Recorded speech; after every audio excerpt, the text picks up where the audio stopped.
And in the last session, we'll talk about what it looks like to stop having a pledge campaign and instead make stewardship a year-round program integrated fully into the life of your church. When the 4 sessions are done, we will invite you to develop at least the outline of what a year-round stewardship program might look like in your church. And I and my colleagues will then be available for several months as coaches and resources as you make this change. After each of these 4 sessions, I would invite you to stick around and join us for a Zoom conversation about whatever the topic of the day has been, and that will probably be more important in the next 3 weeks as we look at specific techniques and technology. You are welcome to invite your entire stewardship team, your board, appropriate staff, or anyone you would like to join these sessions. I've learned from experience that the more, the merrier never applies more accurately than when churches are trying to make significant changes. In fact, we have found that if we convince the pastor that something needs to change without convincing a team of folks from the church, often that results in only a change of pastors. And we don't want to be responsible for that. So as we begin our journey together, I want to pause and thank Reverend Chris Walters for his help in getting this started. The United Methodist Foundation of the Northern Illinois Conference, of course, is sponsoring this and cutting your cost in half, so we are grateful. We had hoped to be together in person for these conversations, but pandemics happen, so we will just have to practice using some of the new technology skills that we have learned since March. I was looking forward to being with you, though. My youngest daughter lives in the Chicago area, and my Italian grandparents immigrated to Chicago Heights, so I still have lots of family roots there. Perhaps once this season of social isolation is over, we'll be able to get back together in person. For those of you I didn't meet during our introductory session a few weeks ago, let me say that while I am a professor of congregational life at the Hartford Seminary and am president of Agile Consulting and the author of several books, my only real qualification for being with you today is that I am a pastor of a local church, and I have been since I was 19 years old. You see, in 1973, the South Georgia Conference of the United Methodist Church had a severe shortage of pastors. And so they appointed me to a small circuit of rural churches that they figured even I couldn't hurt. For the next 8 years, I worked my way through college and seminary as a Methodist student pastor. And although I've changed denominations, being a pastor in a local church is how I've spent my whole adult life. For the moment, I am the senior pastor of Broadway United Church of Christ in Manhattan. And so tomorrow, I will be preaching and leading worship just like many of you. Over the course of my career, the churches I've worked with have varied in size, from that circuit of tiny churches to a mega church, which at the time was one of the fastest growing congregations in the country. The last church I served before coming to New York is the place where I made the most startling discovery of my career. I talked about this a bit last time, but the motivation for writing my latest book, Fishing in a Shallow Sea, came from a discovery made while pastoring that church. The congregation grew significantly during my 7 years there, from 23 to around 200 in attendance. But that growth was very slow. I thought for a while I'd lost my touch until we got a new church management software. It was only then that I discovered that although our membership was around 300 and our attendance around 150, there were about 2,000 people who had engaged that church in some way. Most of those would probably tell you that if they went to church, that was their church. This led me to the realization that much of what has been described as the decline of mainline churches is actually something else entirely. Now, that isn't to say that most mainline churches are not losing members faster than they're receiving them. But that really has been exacerbated by something no one else seems to be talking about. Simply put, the frequency of church attendance has been a much greater impact than any of us have recognized. Notice on this chart that over the past few years, active church members have gone from attending 3 times a month to 2 times a month. That factor alone has resulted in declining attendance by 1/3. If your congregation is mostly younger families with children, then the decline has been even greater. This is where older churches have an advantage because older members still tend to attend far more frequently than younger ones. This chart shows the impact of these trends with a youthful congregation.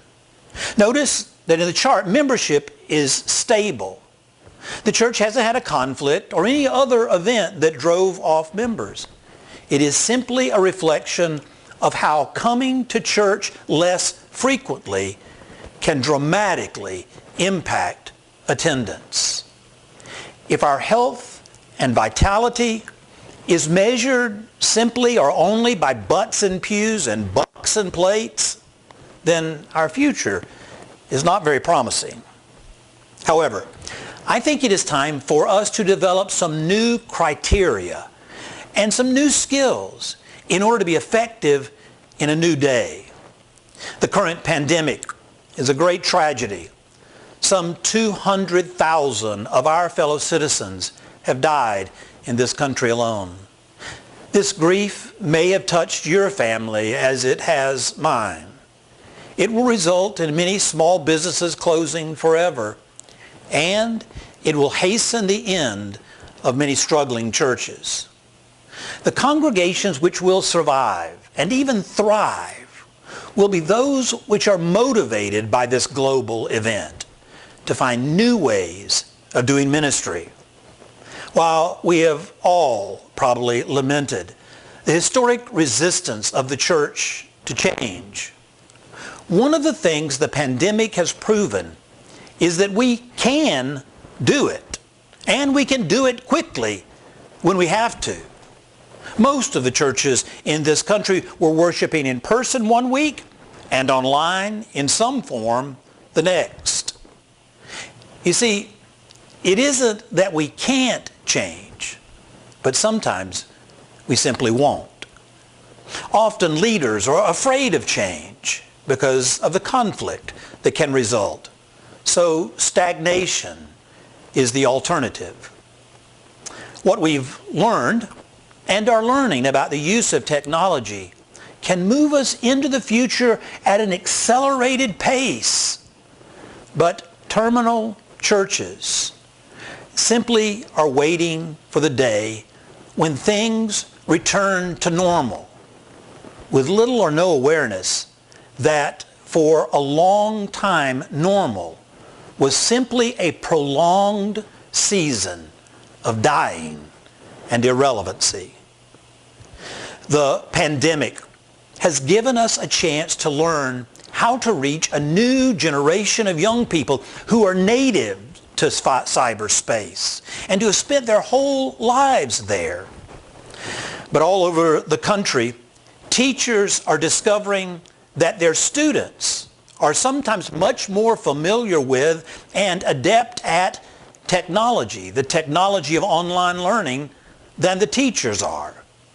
But good teachers will embrace the opportunity to communicate in new ways, and they will be excited about getting to learn new skills themselves. Poor teachers will simply try to force the pedagogy they have always known into a virtual setting.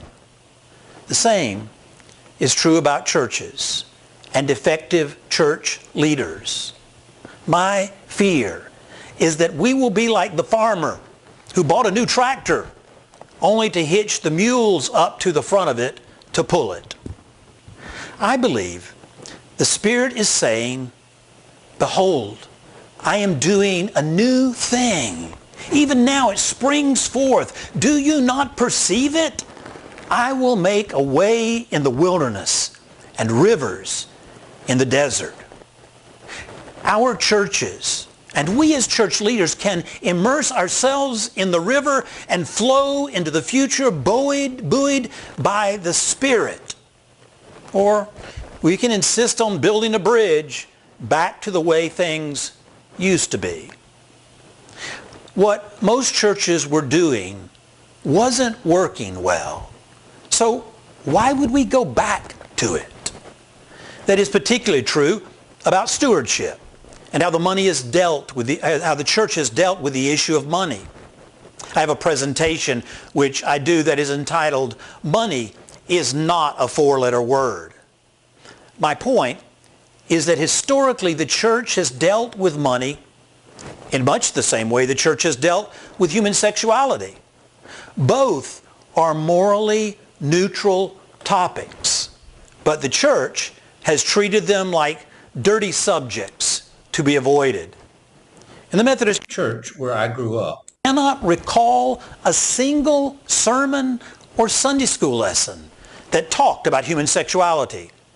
And in my small town in South Georgia, you learned about sex from your peers or on the street because schools back then only talked in clinical terms, and if the church ever talked about it, they did so in terms of what they were against. I certainly don't need to tell you how divisive the subject of human sexuality has been for the church and how destructive it has been for struggling individuals. Well, that is just as true about money. By and large, the church never talks about money except when it wants some. As a kid, when my parents talked about money, it was behind closed doors and in hushed tones. We tried to teach our daughters that there was no topic they couldn't or shouldn't talk about. But I have to say, that often led to uncomfortable conversations at the dinner table. Most churches, sermons and services focused on the topic of stewardship are reserved for 2 or 3 weeks in the fall when the church was trying to cajole people into making a pledge that would underwrite the new budget. The result has been that the church has seemed as irrelevant on the subject of money as we were on the subject of human sexuality. In theory, we believe both are gifts from God. But our silence and the rare occasions when we have spoken left the impression that we are out of touch with where people are living today. Consider the negative impact on our society of our abdicating, providing moral guidance and wisdom around sex. Now consider what has happened in our culture as the result of us only talking about money in terms of our needing some. We may want to rail against the immorality of materialism, greed, and consumerism, but where on earth would people have learned different values? Like you, I have been deeply distressed by all the fires out west and all the other destructive manifestations of global warming. Of course, scientists have been warning us about this for years. Finally, the bill is coming due for our unfettered consumption and the resulting pollution. Why? Why have we ignored this? If we're honest, we must admit that the church has failed in our responsibility to teach healthy, sacred principles around money. People are subjected to the media relentlessly programming them away from their sacred humanity and shaping them into relentless consumers. Who will provide an antidote? The more stuff we get, the more entitled we feel. The more we oppress, exploit, and wrong our brothers and sisters. We forget mercy. We lose compassion, and our love dries up. We simply become consumers. Consumers of stuff, consumers of people, and consumers of God.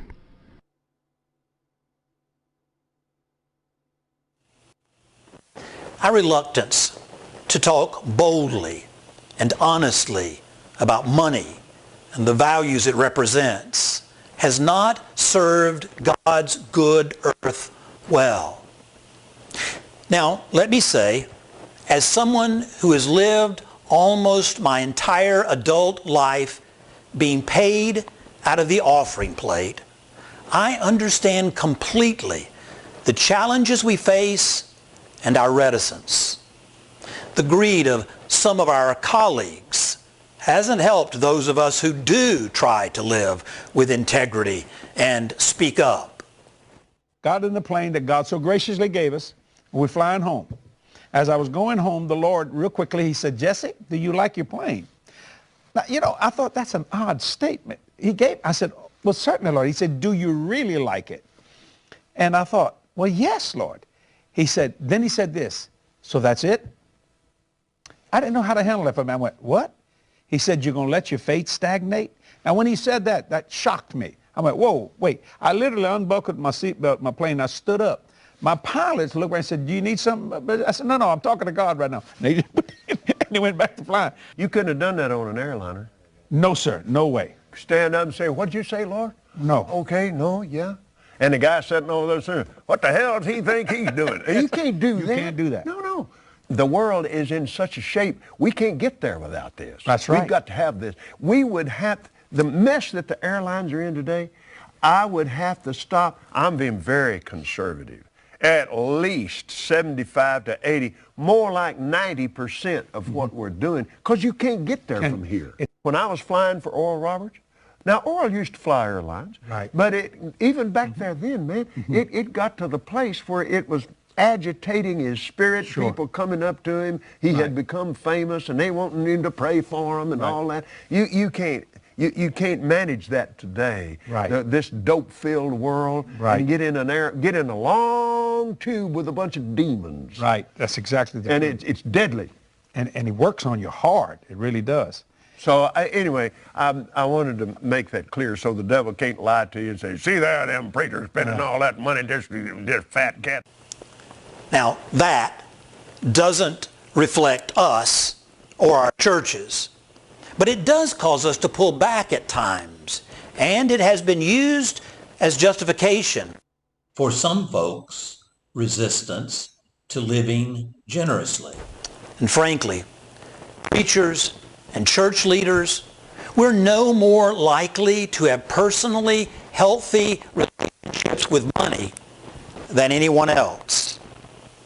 I know this may feel like I've quit teaching and gone to meddling, but the truth is, only a person who has a healthy relationship with money is able to talk about it without a catch in their throat. Only a generous person can talk about, write about, teach about generosity with passion and integrity. Lynn Twist has written a book that I would commend to you. It's entitled The Soul of Money.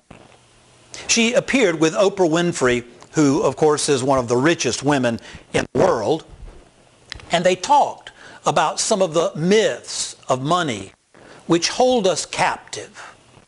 So the first toxic myth, I call them the toxic myths in the great lie of scarcity. Now, once again, this is an unconscious, unexamined set of assumptions, a paradigm in which we live that has us look out in the world before we even think and see there's not enough to go around. And someone somewhere is always going to be left out, and I got to make sure it's not me and mine, whoever I consider that to be. I feel bad about that, but I can't help them until I have way more than I need to take care of me and mine. So the first myth is there's not enough. The second myth is more is better. More of anything, more of everything is better. More, more, more, more, more. And we live in, as we all know, a tyranny of messages that don't stop telling us we need more of this, more of that. We're not tall enough, we're not skinny enough, we're not educated enough, we're not pretty enough, we're not this enough or that enough, until we accumulate more, until we buy more. So the more is better culture is everywhere, and it doesn't leave us alone. And then the third toxic myth is, that's just the way that it is, and there's nothing you can do about it. And the third one is, I think, the worst, because it holds the whole mindset in place. It has us think that we can't do anything about it, so we don't try. It's the source of resignation. It's the source of people not thinking they can make a difference. It's the source of institutionalized racism. It's the source of institutionalized poverty. There's nothing we can do about it. It's just the way that it is. So we live in a culture that demeans human life, that exalts more of anything and everything, makes us feel that we're not enough, doesn't give us any access to our wholeness, and has us think that's just the way that it is. And no wonder people are miserable in their relationship with money. Yeah. And you say, too, I love this, that if you want a clear picture of your priorities in life, who you are and what you care about, look at your checkbook. Yeah, yeah. It really tells you what you care about, you know, and your credit card bill and your bank statement. You can see exactly where your priorities are, and sometimes it's not that aligned with your soul. Now, Lynn's theology is different from mine. I appreciate very much that she is able to be direct and articulate about money, and to speak about it with passion from a place of integrity. She has integrated into her own life a belief system that is life-giving, not death-dealing. If only pastors and church leaders could do the same. But before we can talk about systems and approaches and programs and technology to raise money for our churches, we must first get our own hearts right with God about money. If we do not, then the stewardship programs we participate in are actually using the same consumer-based approach as are used by corporations that have no regard for the health and welfare of people or the planet. If we do not have a God-centered attitude about money, then our members are just donors. They are the source of our prosperity or poverty.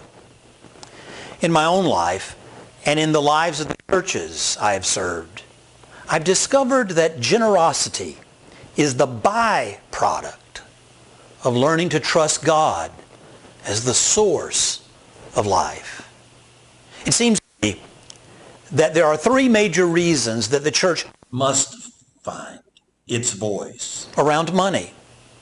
Now, in the next three sections, we're going to talk about how to be more effective in funding the ministry of our church. And as important as that is not one of the major reasons that the church needs to be more assertively articulate around this issue. Apart from the church's need for funding, we must teach and preach about money, first, because it is the predominant theme of the Bible. Make no mistake, our people are talking about money all the time, and our silence, except when we want to pledge, makes them subconsciously suspicious whenever we bring up the subject. I'm unclear how a church can be biblically based without talking about money. I don't know if you follow the assigned readings of the lectionary, but if you do, then you know that tomorrow the assigned gospel lesson is from Matthew 20. There, Jesus tells the story of someone who owned a vineyard and needed workers for the harvest.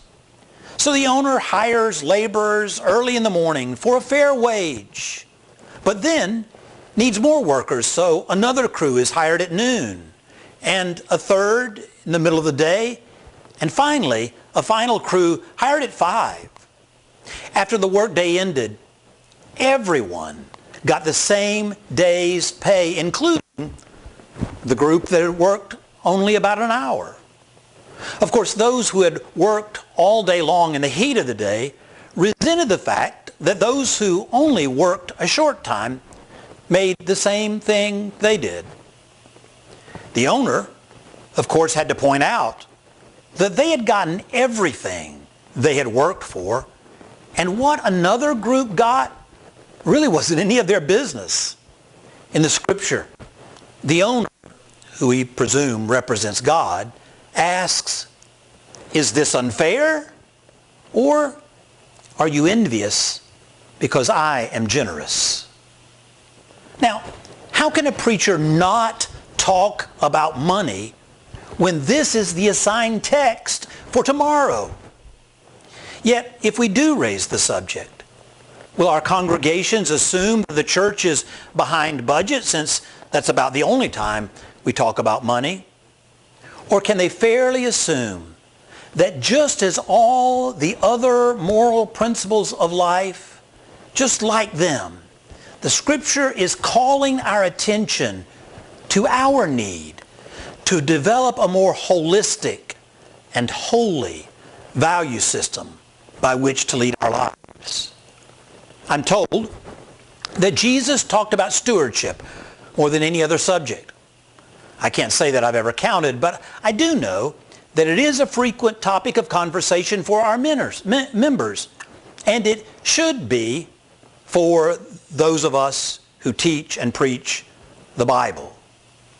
Now, the second reason that I think we should be talking about money and what we do with it is that everyone is wanting to find meaning in their lives. They are wanting to make a difference. I believe that. And nothing symbolizes who we really are more than how we spend our money. How can we encourage people to follow the way of Jesus without teaching them generosity as an expression of gratitude and trust? The widow's mite is not assigned for us to read every fall as a part of our pledge campaign. It is a powerful reminder that whether a person has a little or a lot, giving is an expression of our willingness to trust God and our need to do whatever we can to make a difference. Frankly, for the first time in my long career, the church that I serve right now has a sufficient endowment to fund its ministry. That fact, however, doesn't mean that I and my members don't need an opportunity to give of ourselves and of our money, to give in order to make the world a better place. We all need an opportunity to partner with God, and so for me to fail to teach them, lead them, inspire them to live as generous souls would be spiritual malpractice. The church may not need their money, but we still need the opportunity to express our gratitude, trust, and commitment to discipleship. And the third and final reason I think that it is vital for the church to teach about money is that generosity is the only antidote to consumerism.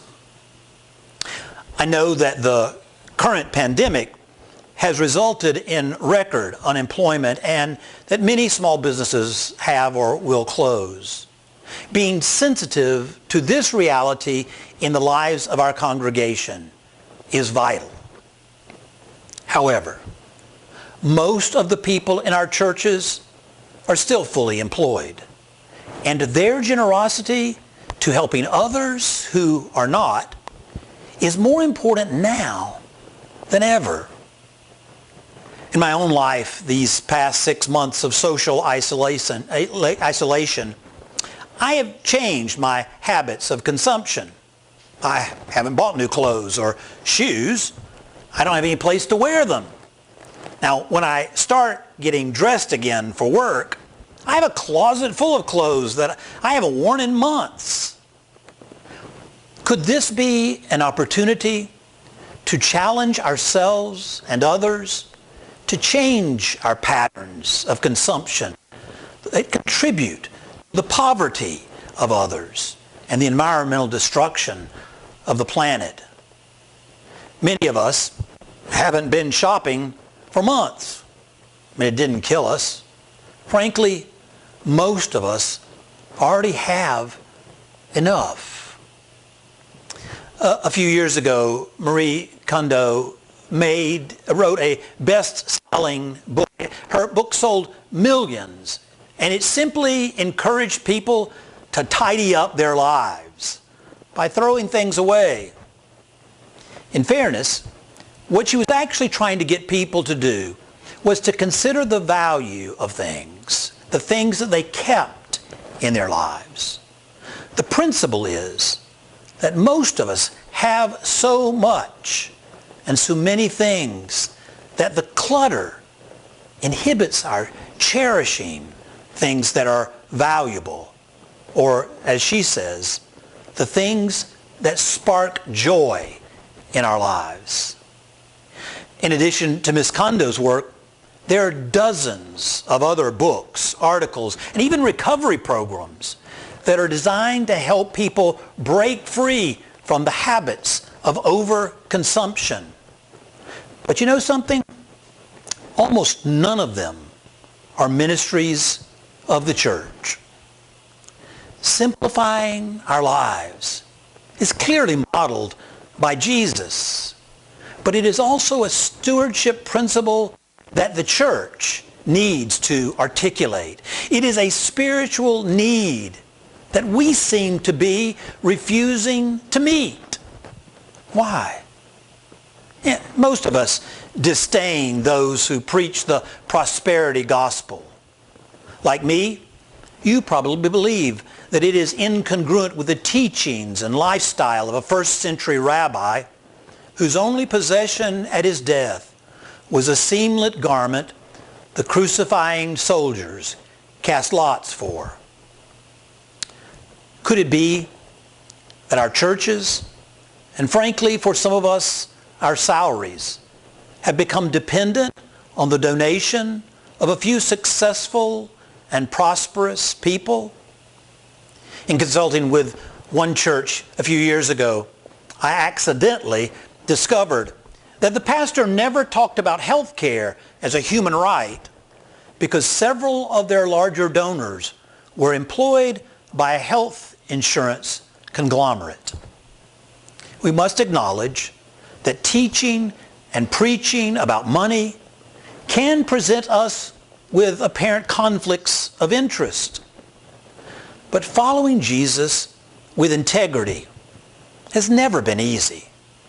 Authentic discipleship has always required courage, just as those disciples who fled at the end of Jesus' life discovered.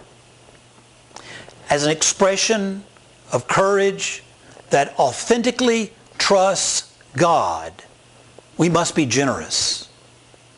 What are the implications of that for your church? What are the implications of that for your own life? And finally, let me humbly ask you, what would you do if you were brave?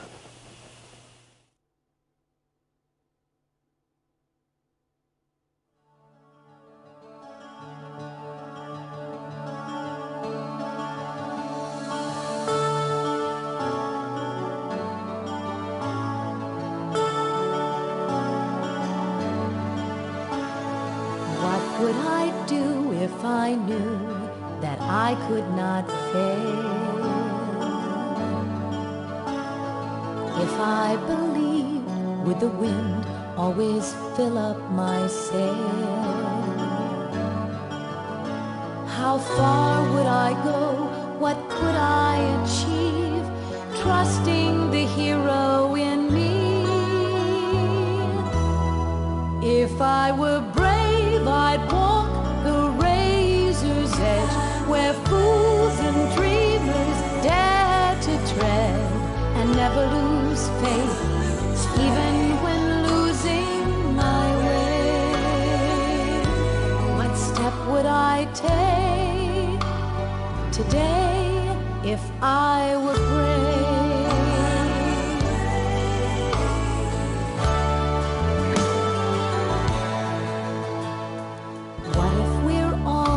To do what we secretly dream. What would you ask if you knew you could have anything?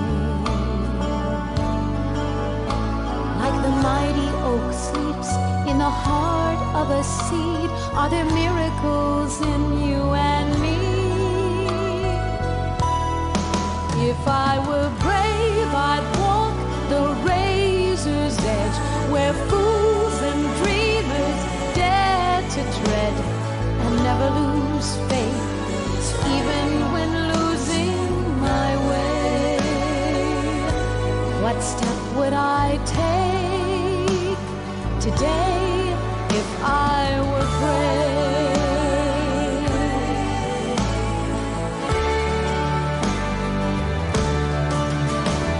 If I refuse to listen to the voice of fear, would the voice of courage whisper in my ear?